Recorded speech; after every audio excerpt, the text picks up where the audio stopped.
Cinderella. Once there lived a sweet-tempered girl whose name was Cinderella. Unfortunately, her mother died young, and her father married again. His second wife had a sharp temper, and his two daughters were just like her. In a word, horrid. The horrid sister loved to boss Cinderella. The first sight. Cinders is your job to clean the fireplace. That's why you call it cinders. Get it. And before she had finished sweeping the grate, the second sister sighed. Cinders, don't doubly light up the fire and make me a hot bath with these sweet smelling candles. And as she was having the bath, the hardy mother sighed, Cinders, why haven't you been to the market yet? All day long, Cinderella swept and scrubbed and fetched and carried. In winter the young ladies were invited to the royal ball. For a whole month they tried on taffeta ball gowns, frilly petticoats, and strappy shoes. It was Cinderella, of course, who helped them in an out of rich costume, and who pressed and folded everything. Her own clothes were practically rags. The big night came and poor Cinderella was left at home, sitting alone by the fireplace. A mouse came up to her and said, There, there, don't fret, a good fairy is outside, and she said that you should go to the ball. Cinderella ran out to the courtyard where the good fairy told the young girl, Be sure, to leave the ball before the clock strikes midnight, or you will be more embarrassed than you ever have been in your life. An elegant chauffeur told her to palace with a horse carriage. When she entered the ballroom, all eyes were upon her, including those of the her sisters who did not recognize her.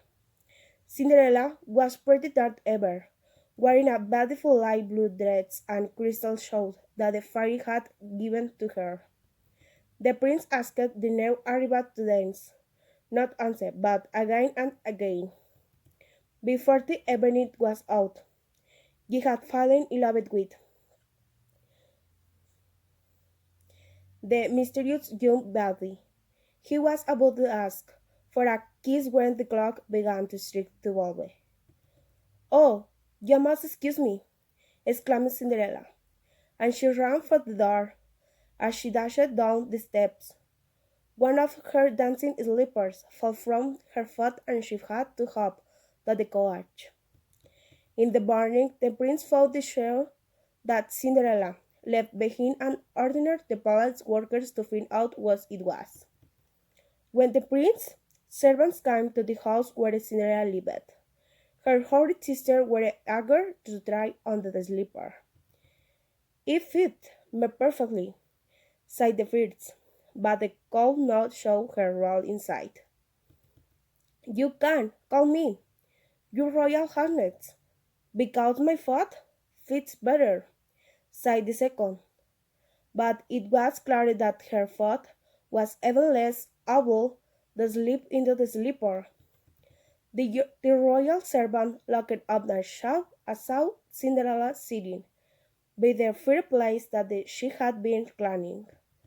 There was a bit of soot on her nose, and it made her face all the more charming. He said, Will you care to try on the shot, miss? Why bother with her? She was the maid, said the horrid sister mother.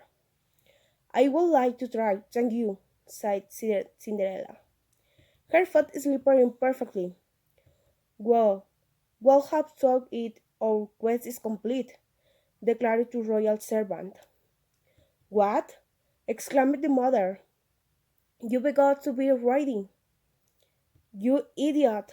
You've got the wrong girl, protested the horrid sister. But the servant was already calling for the watchman, the like Cinderella to the palace, dressed in her rags, exactly as she was. As Cinderella left the house, the mother of the orange geese cried out, God, relent! We've had enough of your chic. But Cinderella, that she had found true love, and the very next day she had the prince wearing wet, and the bells rang out all over the land. She end. I chose this story because my dad used to tell it to me when I was little, and I have always liked it very much. And because in the end, being a good person is very important.